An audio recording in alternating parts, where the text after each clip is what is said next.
leer el estudio de la tarde y vamos entonces a leer el siguiente mandamiento. Pasamos ahora al 9º mandamiento del Decálogo, que lo encontramos en el libro de Éxodo, capítulo 20, versículo 16, en su paralelo también en el libro de Deuteronomio, capítulo 5, que dice: no hablarás contra tu prójimo falso testimonio.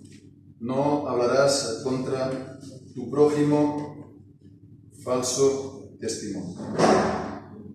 Amén. Entonces pasamos a este siguiente mandamiento que, es muy interesante ver que el Catecismo Mayor le da mucha atención, ¿no? Especialmente, sabemos que el Catecismo Mayor está dividido entre siempre los deberes y los pecados, ¿no? La parte positiva que se tiene que realizar, la parte negativa que está, digamos, denunciada. Bien, pues entonces, entre los dos, no he podido verlo, pero sobre todo en la parte, me llama la atención, ¿no? De los pecados, la parte, digamos, la siguiente pregunta, ¿no? Los pecados que son denunciados por este mandamiento.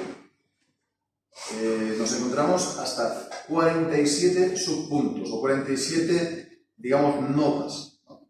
Y de ellos, pues nos encontramos con normalmente 2 o 3 versículos de prueba. O sea, vemos que realmente lo quiso hacer este estudio de manera bastante tediosa. Bastante minuciosa. No te dio la palabra, sino muy en detalle, ¿no? Y es curioso porque, acordémonos, ¿no? Santiago capítulo 3 nos está hablando de la lengua y nos dice que es un miembro que no puede ser controlado, ¿no? Y nos dice que, todo género de criaturas ha sido domado y están los barcos que están llevados por un pequeño timón, pero la lengua en nuestros miembros es algo indomable. Santiago capítulo 3 es uno de los pasajes a la vez más bellos, ¿no? Literariamente hablando se puede decir, ¿no? Si nos podemos acercar a la Biblia de esta manera, pero también más profundos y más pertinentes y que más nos ponen en alerta de esto que está conviviendo con nosotros siempre, ¿no? El uso correcto de la lengua. ¿Cuán difícil es? Y entonces, yo no sé si fue por eso, porque es una tarea tan difícil, ¿no? Que hace este tratamiento tan pormenorizado. Entonces, pues podemos, ahora sí, decir que ante esto uno puede tener dos actitudes, ¿no? Un poco la del tedio, ¿no? Al contrario, el celo. Acercarnos a la palabra con celo para primero escucharla y después, por la gracia de Dios, ponerla por obra. Porque sabemos que la ley de Dios para el creyente no es contradictorio con la gracia. No tenemos que sortear, digamos, los mandamientos para hablar directamente o rápidamente de otra cosa. Entonces vemos que podemos hacerlo con celo por ser la palabra de Dios y también por nuestra necesidad en una cosa que humanamente hablando nos dice es imposible. Sin la gracia de Dios es imposible. Pero la gracia de Dios vemos que también emplea medios, y los medios de la palabra están ahí, las enseñanzas que nos da la palabra, pues para que sean instrumentos, ¿no? Sean instrumentos para que nos podamos aquí orientar. Y bien, pues entonces podemos estar viendo primeramente los deberes y después los pecados, y entonces podemos comenzar tal vez leyendo la respuesta a esta pregunta. La pregunta es la 144, ¿no? Y no lo vamos a, por supuesto, poder verlo todo entero, pero sí que lo podemos leer para tener una visión en general y después proceder poco a poco, ¿no? Paso a paso.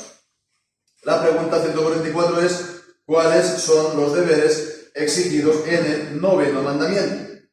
Y entonces la respuesta es, los deberes exigidos en el 9º mandamiento son, 2 puntos, preservar y promover la verdad entre los hombres y el buen nombre de nuestro prójimo, así como el nuestro.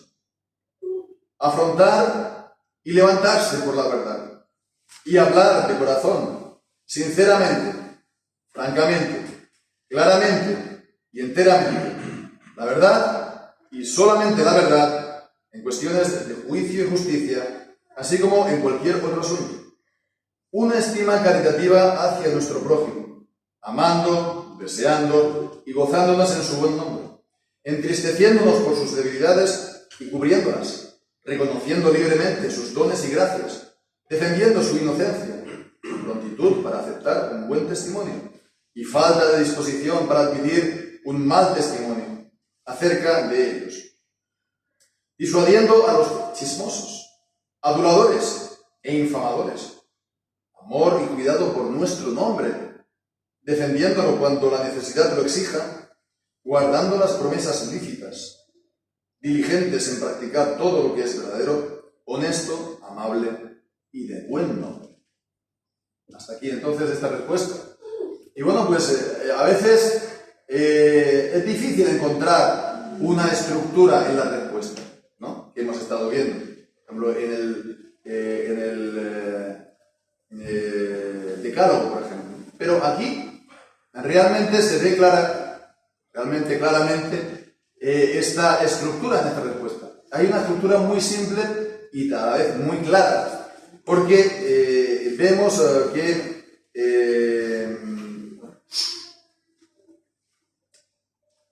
la primera, los deberes exigidos son el 9º mandamiento, son 2 puntos, ¿no?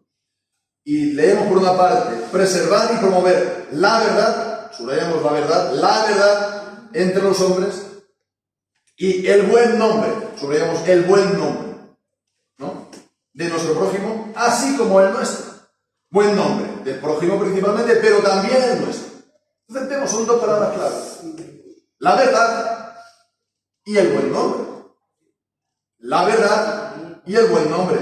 Y entonces, a partir de ahí, vemos que primeramente está, un poco, comillas, desgranando acerca de la verdad, ¿no?, afrontar y levantarse por la verdad, ¿no?, y hablar de corazón, sinceramente, francamente, etcétera, etcétera, ¿no?, en cuestiones de juicio y justicia. Entonces, primeramente, está desgranando estos deberes en cuanto a la verdad, ¿no?, hablar la verdad, a dar testimonio de la verdad siempre. Y después trata del buen nombre, y primeramente del buen nombre de los otros, ¿no?, cuando dice una estima caritativa hacia nuestro prójimo. Entonces, bueno, reconociendo también sus dones, sus cualidades, etcétera, etcétera, y no estando dispuestos a aceptar, pues, chismes o adulaciones o críticas, etcétera, etcétera, estimando siempre el buen nombre de los demás. Y también vemos, dice al final, a lo último, amor y cuidado por nuestro nombre, ¿no? Amor y cuidado por nuestro nombre. Entonces vemos, ¿no?, es promover y preservar la verdad por una parte, y también el buen nombre tanto del prójimo como el nuestro, y después está exponiendo acerca de la idea de promover la verdad, y después acerca del buen nombre del prójimo y también el nuestro, ¿no? Y también eso veremos que será importante también, que es algo que tenemos que también hacer, ¿no? Pero bueno, es todo a su tiempo, porque primeramente nos vamos a centrar en la primera gran idea. Es lo que vamos a ver en el día de hoy, en el estudio de hoy, acerca de la verdad, ¿no? Promover y, dice, preservar y promover la verdad entre los hombres. Y entonces decimos, bueno, pues ¿cuál es el texto que nos encontramos en esta declaración? Pasamos a Zacarías en el capítulo 8 y versículo 16. Zacarías 8 y versículo 16.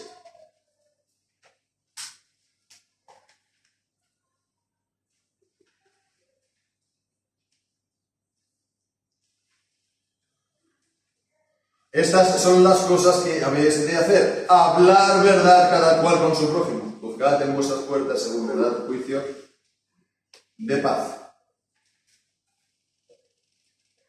Bien, pues entonces vemos, ¿no?, que preservar y promover la verdad. Y tenemos esta declaración general en Zacarías 8:16, que esto es lo que tenemos que hacer. Este es el propósito, o este es el deber principal, uno de los dos, hablar verdad cada cual con su prójimo. ¿Vale? Bien, pues entonces vemos que después también habla de mantener el buen nombre prójimo nuestro. Esto ya lo veremos la siguiente vez, ¿no? Aunque también está al inicio, como hemos dicho. Pero entonces nos vamos a mantener en la verdad, ¿no? En preservar y promover. ¿Qué es entonces lo que esto significa? ¿No? Está muy bien, ¿no? Declarar las cosas generalmente, ¿no? Hacer generalidades, está muy bien. Pero, bueno, ¿esto cómo se hace? ¿Esto cómo se hace?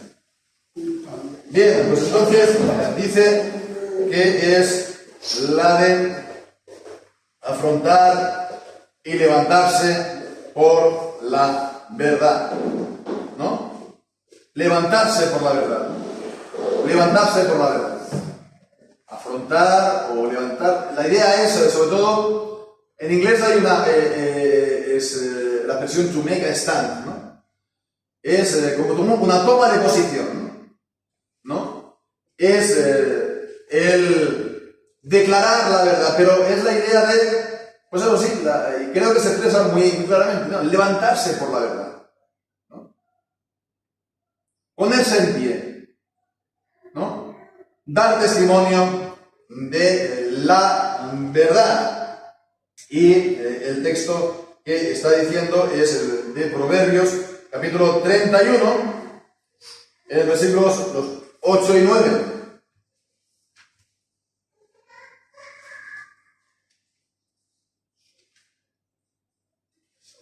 Abre tu boca por el mudo, en el juicio de todos los que han de morir. Abre tu boca, juzga con justicia y defiende el derecho del pobre y del menesteroso.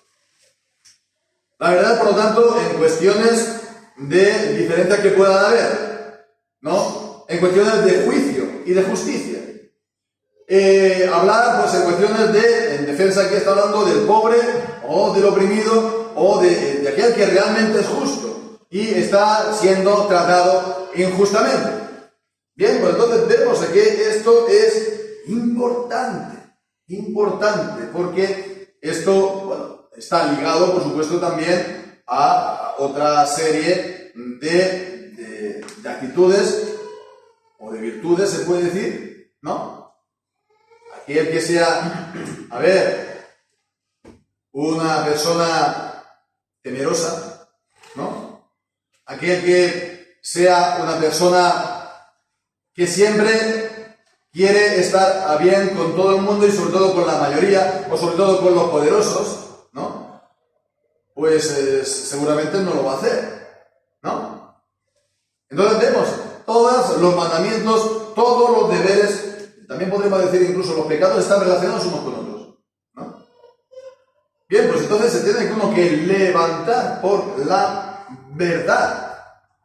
Cuando pues, se trata de personas, Pero fijémonos lo importante que es también en cuanto a la palabra de Dios, ¿no? Porque la palabra de Dios es verdad. Santifícalos en tu verdad, tu palabra es verdad. Pero, bueno, eso significa que no se puede volver la palabra de Dios en mentira. O hacer que algo que dice la palabra de Dios, pues valga lo mismo que el estar negando o pervirtiendo lo que dice directamente la palabra de Dios. Entonces, esto es muy importante también en cuanto a la iglesia y en cuanto al ministerio, pero también en general los creyentes a título individual también tenemos que tener esta misma actitud y así se tiene que estar enseñando, ¿verdad? La palabra de Dios es verdad y no se puede hacer que volver la palabra de Dios en vanidad. Ni se puede pues poner que van a estar aquí dando 158 interpretaciones distintas, todas contradictorias, y todas son igualmente legítimas. Entonces vemos, se tiene que hacer levantarse, ¿no? Este stand, que dirían los ingleses, ¿no? Hacer un stand, ¿no? To make a stand. Ponerse en pie para defender la verdad. Por supuesto que hacerlo, pues, si eres minoría, y a veces eres franca minoría, o una minoría bastante considerable o hasta absoluta, pues entonces esto tal vez te vaya a complicar las cosas. Porque la mayoría va a decir, bueno, pues, ¿realmente de qué va? ¿No? Este es un sectario, ¿no? Seamos todos más comprensivos, empáticos, y bueno, pues, digamos que de esa manera no se va a tener problemas. Pero de esa manera no se defiende igualmente la verdad. Sé, por ejemplo, la cuestión del bautismo. Si no hubiéramos hecho a lo largo de los años, que ya son muchos, una enseñanza clara acerca del bautismo de los niños, pues tal vez seríamos mejor mirados por unos y otros, por propios extraños, incluso los propios, ¿no? Pero bueno, si quieres llevarte bien con todos, a expensas de poner sordina a la enseñanza clara y verdadera de la palabra de Dios, pues bueno, de acuerdo. Pero no estás promoviendo y te estás levantando por la verdad. Y en este caso es la verdad de la palabra de Dios. No es la verdad de lo que ocurrió el otro día, en las cosas, en eso que ocurrió entre dos hombres. No. Eso es importante, sí, en un juicio. Pero estamos hablando de la palabra de Dios, que es lo más importante que hay. Entonces, por supuesto que estamos, no vamos a decir pues, contentos y orgullosos, pero es lo que se tenía que hacer y se ha hecho. Y espero que el Señor nos permita seguir haciéndolo en ese punto, como en todos los que sea necesario hacerlo. Todos los que sea necesario hacerlo. Bueno, pues entonces decía levantarse por la verdad, y después sigue hablando también de toda una serie de acciones. Dice a continuación, hablar de corazón, ¿no?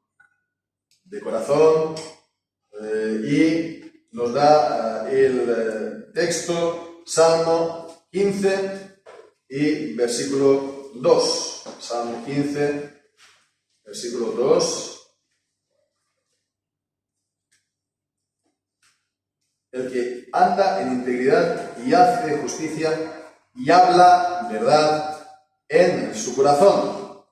Es decir que, en su mismo corazón, ¿no?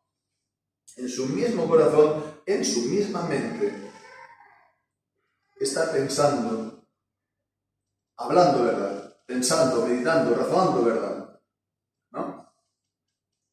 Esto también es una cosa interesante, ¿no? Porque, muchas veces somos llevados de muchas, ¿cómo se diría? Curiosidades, ¿no? El interés, ¿no? Entonces estar aquí, mirando aquí y allá, ¿no? Y entonces estar, pues, probándolo todo, ¿no? Pero bueno, hay cosas que, si pruebas el veneno y lo pruebas a menudo, pues, lejos de inmunizarte, te vas a enfermar, ¿no?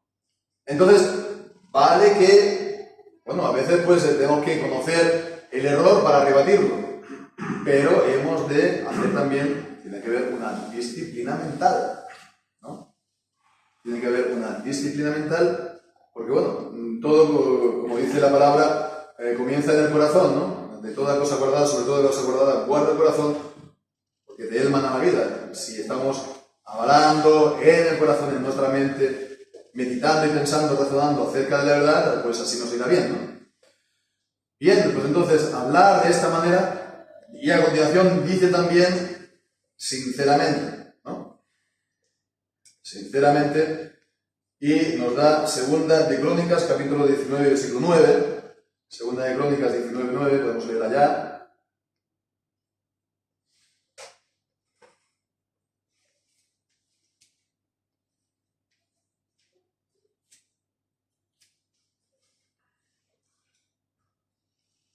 Y les mandó diciendo, así haréis con temor de Jehová, con fidelidad y con corazón íntegro. Con fidelidad y con corazón íntegro, la idea de la sinceridad es sobre todo la del corazón íntegro, ¿no?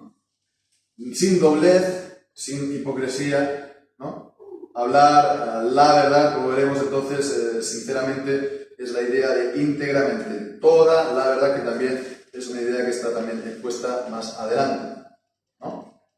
Y también nos dice a continuación,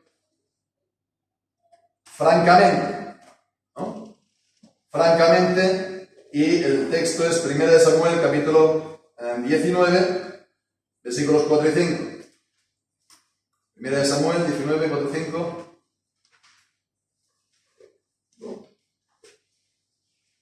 Y Jonatán habló bien de David a Saúl su padre y le dijo, no peque el rey contra su siervo David, porque no ha pecado contra ti y porque sus obras han sido muy buenas para contigo. Pues él arriesgó su vida, hirió al filisteo y Jehová hizo una gran salvación para todo Israel. Tú lo viste y te alegraste. ¿Por qué pues pecarás contra sangre inocente matando a David sin causa? Vemos que esto nos lo presenta aquí el cristianismo como un ejemplo de franqueza al hablar, ¿no? Y realmente lo es, ¿no? Podemos, al leer esto, pues también, al leerlo, meditarlo, ¿no? Hacer atención y ver también la manera que está hablando. Y lo está presentando como un ejemplo, ¿no? De hablar con franqueza, ¿no? Abiertamente, sinceridad, abiertamente, con franqueza, ¿no? Sin nada que ocultar y, bueno, puede ser con también... con confianza y con seguridad de lo que estás diciendo, ¿no? Bien, pues entonces continuamos lo que nos dice francamente, claramente, sin ambigüedades, sin enigmas, para que la gente diga, ay, este que nos está diciendo, ¿no? Josué, capítulo 7 y versículo 19.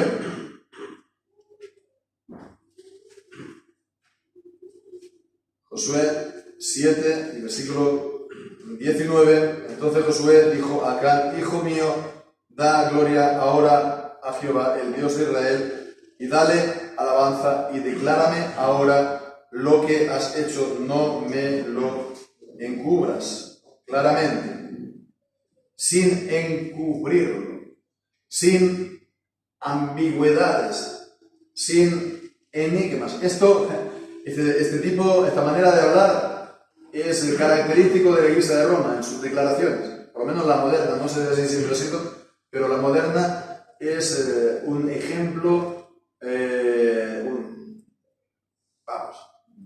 de por lo menos Vaticano hasta aquí, que es de lo que yo tengo un poco conciencia, ¿no?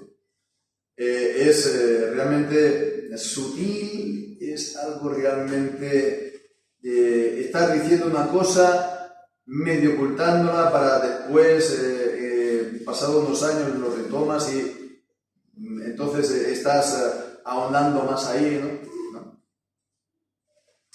En fin, ¿no? Por ejemplo, ¿no? Este mismo que está allí en Roma, en la actualidad, ¿no? Hace unos años, ¿no? Lo primero de todo, ¿no? En un viaje aquí dije, ¿quién soy yo para juzgar a los locales? ¿Quién soy yo? Y bueno, pues entonces eso, uno diría, pues entonces eso, para empezar no es una declaración oficial, sino una declaración ante la prensa. Y bueno, es verdad, porque no hay que juzgarlos, etcétera, ¿no? Y bueno, pues entonces vemos aquí cada vez más y cada vez más, pues va abundando, ¿no? Pues es la manera que tiene de ir preparando las cosas, ¿no? Y después, al final, pues ha permitido la bendición de, comillas, bendición de los matrimonios homosexuales, que bueno, dirán, no, porque es que no es el sacramento del matrimonio, ¿no? Pero bueno, ¿qué haces entonces tú bendiciendo esta unión de teóricos creyentes? Porque ¿qué vas entonces tú a estar bendiciendo todo tipo de matrimonio también de ateos o de cualquier otro tipo de religión? ¿Verdad que no? No tiene ningún tipo de sentido que se esté bendiciendo, pero dirán, no, es que no es un matrimonio, ¿no? Pero bueno, a efectos es lo mismo, porque legalmente es lo mismo. El matrimonio, que esa es la gravedad del tema que hubo en su día, ¿no? El matrimonio llamado homosexual y el matrimonio, digamos, que ahora dicen, ya no sé si dicen tradicional, pero el verdadero, el único que hay, ¿no? Entre hombre y mujer, entonces es equiparado en todo punto, ¿no? Es exactamente igual ante los ojos de la ley. Pero bueno, de esa manera dirán, no es exactamente igual al ojo de la iglesia, pero vemos, es algo siempre taimado, siempre sutil. Es sí, pero no. Pero después dice, no, para compensar bien el Papa, y después dice, no, es que en los seminarios hay mucho mariconeo, ¿no? Literalmente utilizó esa palabra. Si eso lo sabemos todos. Si eso lo sabemos todos. Todo el mundo sabemos, todo el mundo que haya visitado un seminario, es algo tan evidente que no se puede eso ocultar. Salta a vista, ¿no? Entonces, bueno, siempre es el sí pero no pero sí, ahora digo y lo oculto y muestro ¿no? Pues entonces, eso es un ejemplo de un uso fraudulento, mentiroso, taimado, ¿no? Ruin, un carácter ruin, ¿no? De no decir claramente lo que piensas, lo que es la verdad. Bien, pues enteramente, ¿no? Decíamos claramente, enteramente ahora a continuación, segunda de Samuel, capítulo 14, versículos 18 y 20, tenemos allí, segunda de Samuel, sí, segunda de Samuel, decíamos, 14, 18 y 20.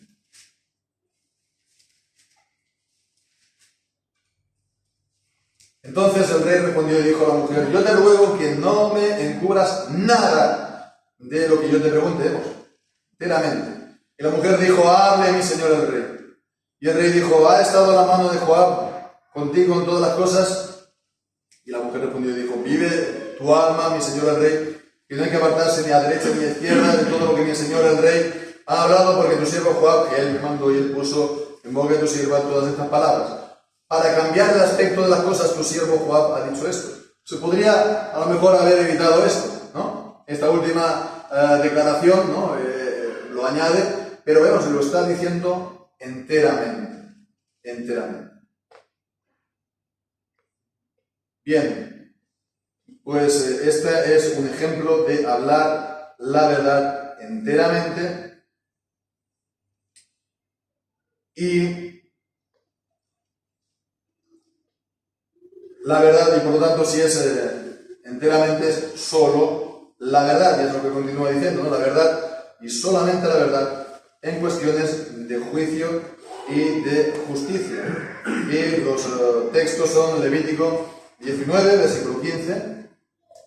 Vemos, son cuestiones de las cosas que ocurren, ¿no? De las diferencias, de los litigios que pueda haber, las contiendas, etc. Entonces está diciendo lo verdadero. 19.5. Dice, y cuando sacrificaréis ofrenda de paz a Jehová, la sacrificaréis de manera que seáis, no es 15, perdón, que he leído 5. No harás injusticia en el juicio, no favorecerás al pobre ni complacerás al grande. Con justicia juzgarás a tu prójimo. Y también Proverbios, el capítulo 14 y versículos 5 y 25. El testigo verdadero no mentirá, mas el testigo falso hablará mentiras. Y también el versículo 25.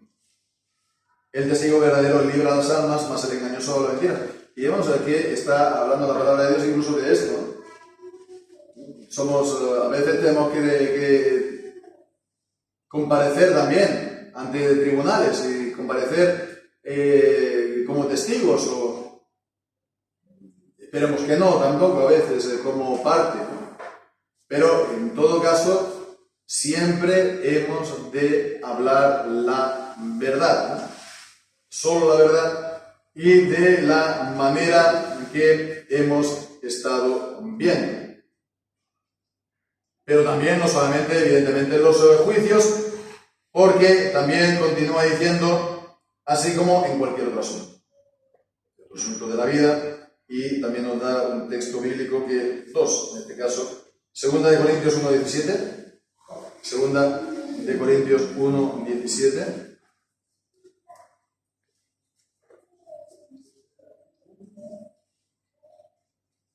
Así que pretendiendo esto, usé quizá de liviandad, o lo que pienso hacer, lo hice según la carne para que en mí haya el sí, sí y el no, no. Y versículo 18, pero como Dios es fiel, nuestra palabra para con vosotros no es sí y no. Entonces la manera incluso de hablar, de estar pues tratando el apóstol a los creyentes en la congregación, en el ministerio, en el trato, en el pastoreo de ellos, no es tampoco de esta manera, ¿no? Como estamos diciendo, el sí, sí, el no, no, no, pues un poco astuto y taimado, etcétera, etcétera, ¿no? O falso, o interesado, lo que sea. Y también pues nos está dando Efesios capítulo 4 y versículo 25. Efesios 4 y 25, la misma carta que hemos estado viendo esta mañana, en el capítulo siguiente. Por lo cual, dejando la mentira, hablad verdad, cada cual en su prójimo, porque somos miembros los unos de los otros. Entonces, esto ya va, no solamente la cuestión cuando tenemos que ir a declarar los juicios, sino siempre que estamos hablando, siempre que nos estamos tratando con los demás. Y esto es una cosa muy importante, ¿verdad, hermanos? El Señor Jesús nos lo dijo, ¿no? Nos dijo que vuestro sí sea sí, vuestro no sea no. Los que no tienen ningún tipo de credibilidad, o que la tienen escasa, pues tienen la necesidad de estar recurriendo al juramento, ¿no? Yo te juro por lo que sea, ¿no? Pero los creyentes no tenemos que tener esa necesidad. Y eso requiere, por supuesto, que tengamos una credibilidad. La credibilidad es algo que se consigue, se amasa con el tiempo, no es una cosa de un día. Es que la gente, por estar tratándolo a lo largo del tiempo, sabe, es que esta persona, siempre que dice algo, es la verdad, ¿no? Y esto es entonces lo que hemos de tratar de tener como cristianos. En general, como que personas, si se quiere, pero estamos aquí hablando como cristianos, que hemos de tener esta credibilidad, ¿no? En mis tiempos, cuando se hablaba del periodismo, se nos decía que el periodista, ¿no? El periodista vale lo que su credibilidad, ¿no? Es su gran valía, aparte de tener una buena agenda, ¿no? Libro de contacto, ¿no? Llena de teléfonos en aquel entonces, y esta vez sería a lo mejor de direcciones de email o similares. Aparte de contactos, pero después está su credibilidad. Si se que pierde en un desliz, pues la has perdido. Y no hay más. Yo no sé si hoy en día, viendo la ligereza de... Y creo que el periodismo ha cambiado bastante en estos 35 años, ¿no? Pero realmente no podemos aplicar esto a nosotros como cristianos. Y realmente la credibilidad es una cosa que cuesta mucho conseguir, ¿no? Y que después es muy fácil perder. Es como la reputación en general. Por eso también hemos de ser celosos en el mantener el buen nombre de los demás y el buen nombre nuestro. Porque uno puede hacer mucho bien, ¿no? Pero basta con que uno cometa un traspié para que todo lo bueno que ha hecho se lo olvide. Pero basta también que le digan a uno una cosa mala, ¿no? Que no sea verdad, para que eso también ocurra. Pero eso ya lo veremos en su momento. Entonces, brevemente también, evidentemente, esto acerca de levantarse por la verdad, promover y preservar la verdad, pues necesita, evidentemente, que exista la verdad. Que primeramente existe algo llamado verdad y que esa verdad, por lo tanto, es conocible por los hombres. Lo podemos conocer por los hombres. No es algo, pues, un poco como aquellos que dicen los agnósticos, que no dicen que no saben si Dios existe, por lo mismo en cuanto a la verdad, que pues no sé si existe, y si existe, pues no sé cómo conocerlo. Es lo que siempre decían los agnósticos, ¿no? En aquellos años. Pues un poco también lo mismo.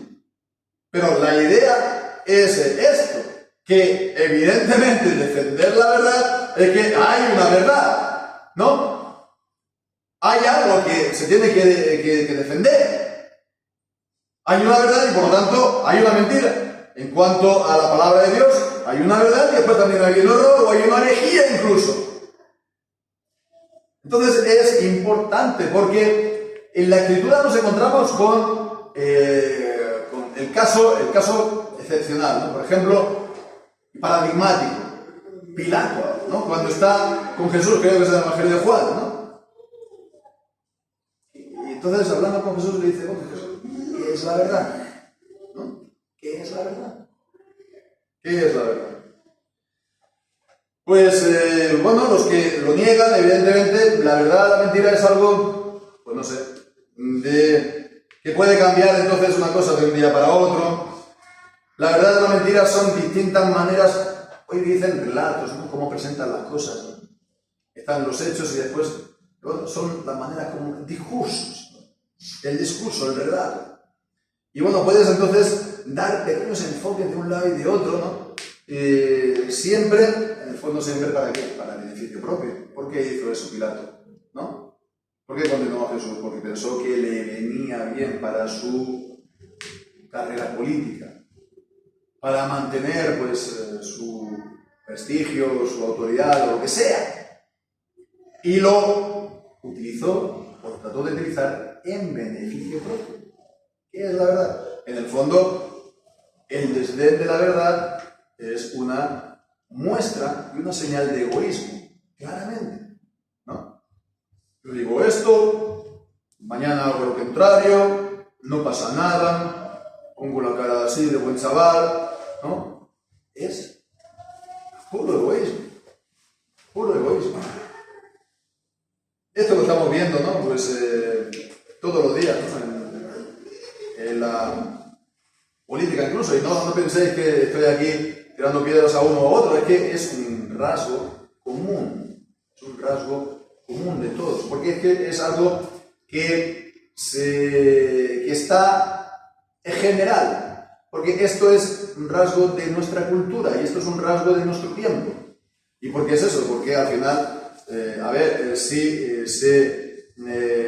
la gente excluye lo más importante que es Dios y excluye lo más importante que es su verdad, todo lo demás, ¿no? Es decir, si lo más importante te lo cargas, lo menos importante cómo se va a mantener. La existencia de la misma concepto de verdad depende de la existencia de Dios, que Dios es Dios de verdad. Dice Deuteronomio 92, ¿no? El canto de Moisés y en otro lugar de la Escritura también. Dios de verdad y sin ninguna iniquidad en él, ¿no? Y creo que se canta en los salmos, en algunos que los salmos. Dios es verdad. Y Cristo dice, yo soy el camino, la verdad y la vida. Y la palabra de Dios es verdad. Tú santifícalos en tu verdad, tu palabra es verdad. Entonces, porque Dios es verdad. No puede ser de otra manera. Y la palabra de Dios es verdad. Y de ahí entonces se deriva todo lo demás, que hay una cosa que se llama verdad en las relaciones de los hombres. Y verdad en los juicios. Y verdad en la manera en como yo hablo con los demás. Y verdad, si soy político, en la manera como gobierno, o si soy un profesional, en la manera como trabajo, ¿no? Y pues entonces, de esta manera, pues uno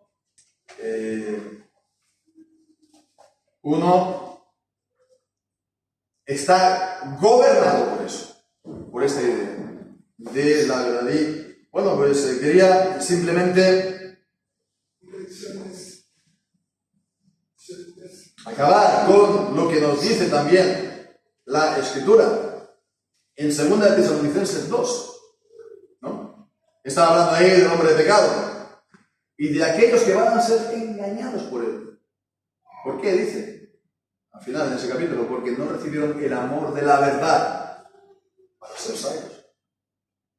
Entonces vemos, la verdad también es algo importante que hemos de amar, en un sentido general, pero también en la palabra de Dios, ¿no? Y quería entonces pues acabar con esta cita, no voy a decir el reformador, pero bueno, del mártir Juan Hus, ¿no? Mártir de la Iglesia anterior a la Reforma. Lo estuvimos considerando, nos acordamos de cuando hablamos de la conferencia de Juan Wycliffe, ¿no? Y que Juan Hus pues, es su profesor, y bueno, pues aprovecho para decir que continúa la obra comenzada en esa conferencia, para que también estéis orando.